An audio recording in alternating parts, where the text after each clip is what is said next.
It is time for the big Legend and Flashback collection coming to MLB The Show 25 this Friday. The first big collection of its kind in 3 years. Not since MLB The Show 22 have we seen this kind of collection. And to add to the intrigue, that same day we've got a brand new legend reveal. Meaning we very well could be looking at a new legend gracing the big Legend and Flashback collection. Let me know in the comments section who you would like to see that legend be.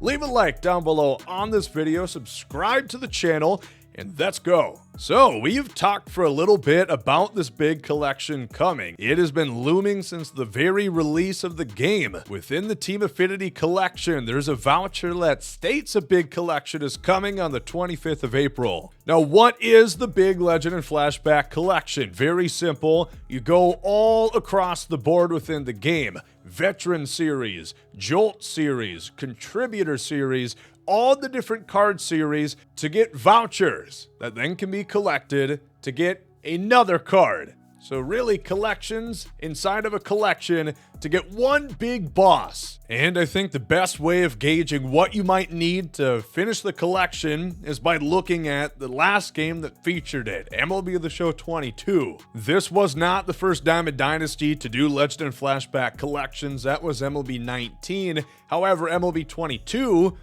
minus the last couple of years with the sets and seasons, was the last year to actually feature it like the new collection is coming in MLB 25. So George Brett, when this card came out, was fantastic. I mean, this card was crazy good. I nearly got him to parallel 5. Maxed out contact, pretty damn good power. Top class, vision clutch, great fielding, great lefty swing. Had every quirk of the game, pretty much. This card was phenomenal. But, of course, that meant it was tough to get. You needed 16 vouchers in order to get George Brett, and there was 17 of them available, meaning you could skip one. A lot of people chose the Takashi Okazaki Babe Ruth, or maybe the Joe Mauer MLB The Show cover athletes to skip. I would imagine that with this new collection coming in MLB 25 and how this content structure has been, you would be able to skip at least one voucher, maybe even more. But those vouchers could be earned by collecting cards of different varieties, and it's a little bit difficult to get a real gauge of how many cards against how many were actually available did you need. For example, prospects, you needed 40 to get the voucher for George Brett, and this is a good one because they did not add any more prospects past the point of when this voucher was put out. So in total, there's 3, 4, 5, 6, 7, 8, 9, 10 rows of 4, plus another 5, 45 cards available. Well, you needed 40 to get the voucher for George Brett, so you could skip 5 cards along the way to getting that voucher, one of 16 required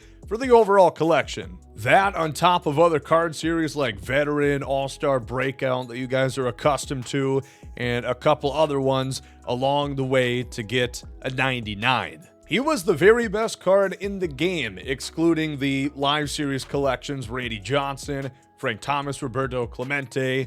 Card was fantastic, and I think that's going to remain consistent with this collection here in MLB 25 dropping this Friday.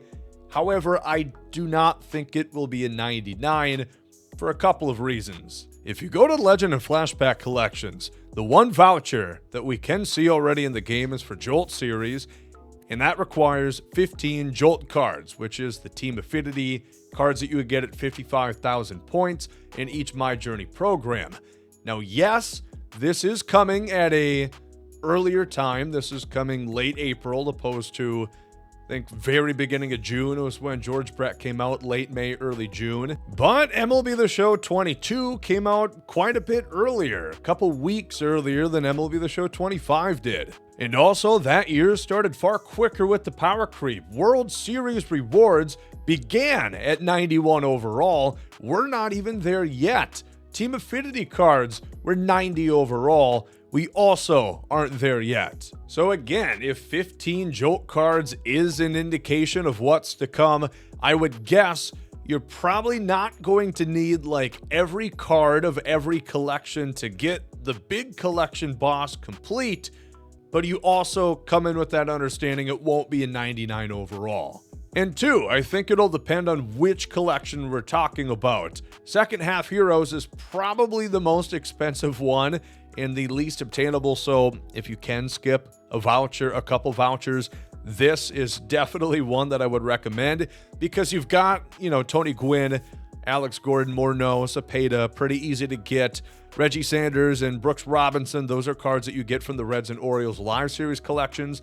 Not mountains of stubs, but also not free by any sense. You've got, cheap headliners like Yvonne Rodriguez, which are fairly affordable. Flawless Reward, Headliner, Flawless Reward, D-backs collection, Padres collection, both of those about 100,000 stubs or more. Randy Johnson, chase card, Chase Utley for the NL West.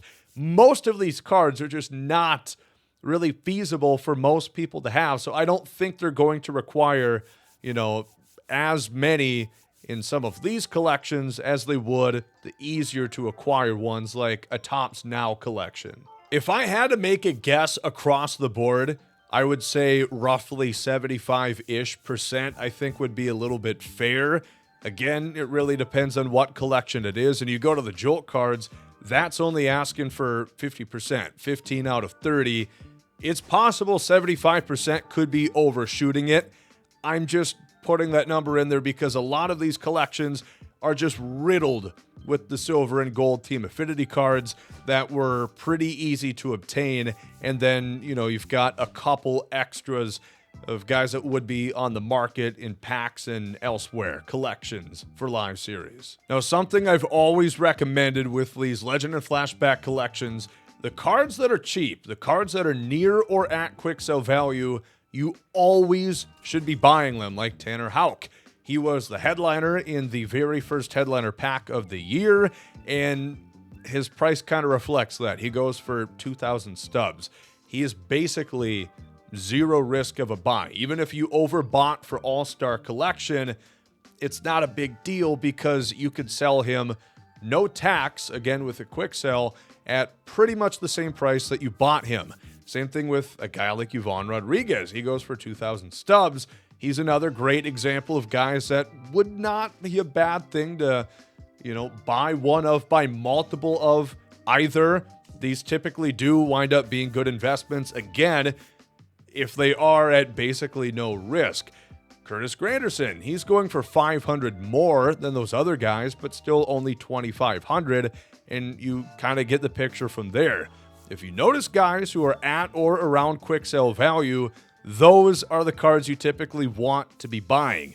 If you don't have Terry Pendleton for some reason, I would probably buy him because his price will shoot up once everybody wants him to complete a collection.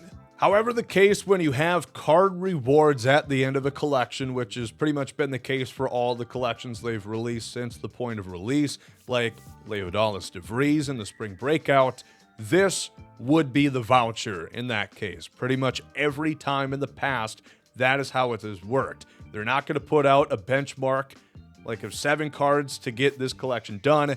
It will be Leo DeVries. In this case, it would be Roki Sasaki. And I think another clear showcase of that is they're really giving a lot of these packs out. They're really pushing for people to get these collections done. They've been putting out a lot of those, mystery, random, or choice packs, those deluxe packs that you can choose between New Threads, Pipeline, or the Egg Hunt now. I mean, these cards you can pretty much bet will be there for the collection. Again, I would imagine you could probably skip at least one, maybe even a couple. So you might want to consider that. The Egg Hunt might be a little bit more expensive. You do not need Jorge Polanco, I should note, for this collection. He's $100K. Most of the cards past that are cheap. That's why I completed it so quick. But something like the Negro Leagues collection to get John Donaldson, at this current point, you would need Josh Gibson, who is the XP boss, one of the 3. Martin Dihigo, who is a Ranked Seasons World Series reward. fairly expensive on the market right now, and then Satchel Paige in the multiplayer program, alongside every other card of the game, from the Jackie program, the Conquest map, the Jackie Robinson Day Showdown, the storylines from this year as well. You would need all of those cards to get John Donaldson. So that is how I expect it to work. Now, what exactly would you get? Again, I just don't think a 99 overall is likely. You know, even you look around the division rewards this year, they're not that high in overall. You peak at a 93 when in years past we would get 95 plus within division rewards, and then you would still have the 99s at the AL, NL, and MLB collection rewards like we do this year with Beltran, Clemens, and Gil Hodges. I just don't think we're set up to put another 99 in the game, especially taking a look at the one voucher that we have at the game being Jolt Series. If they're asking for 15 out of 30, I'm not expecting, you know, like a 99 Barry Bonds here. And in general, I don't think it's going to be a name of that magnitude. Now again, it references a new legend coming that same day. Put two and two together, it seems very likely the brand new collection reward will be a brand new legend. Now there's one guy on Twitter who's been making a case for himself to come into the game, begging almost to be put into Diamond Dynasty, and that is Adam Jones. Former All-Star, very good outfielder for quite some time with the Baltimore Orioles. And I know that is not the sexiest name of all time, Adam Jones.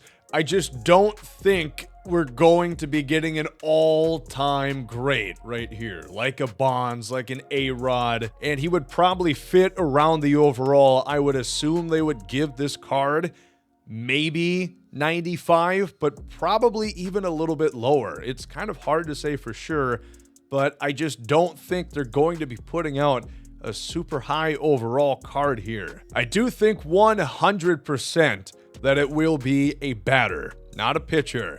It's pretty clear we're in a pitching meta right now. There's a lot of great pitchers. You know, they put out Roger Clemens as a collection reward at release in the AL collection. And then we've subsequently gotten Randy Johnson, John Donaldson, Jacob deGrom came out, Satchel Paige, a lot of the Bob Gibson as well. A lot of those big pitchers have all come out kind of at once. I think it's time to give the hitters a little bit of a break. But some other fun options they could take a look at. Maybe a Carlos Gonzalez, of course, for the Colorado Rockies. He was an all-time MLB The Show card. People loved him within Diamond Dynasty. Hell, how about another Rocky? Troy Tulowitzki played shortstop on the same team that Carlos Gonzalez was on. Tulo was magnificent with the glove, had tons of power, tons of potential, and fortunately, injuries derailed that. But otherwise, let me know in the comment section, who do you guys want to see as a brand new legend? Who would you like to see as the new Legend and Flashback collection boss coming this Friday? And do you plan on getting it done? I think it's probably going to depend for most people on how many cards it will entail, but I don't think it's going to be a monsoon of cards required here. I'm excited for it. Hopefully it goes over well. Leave a like if you guys enjoyed this video, and thank you all for watching.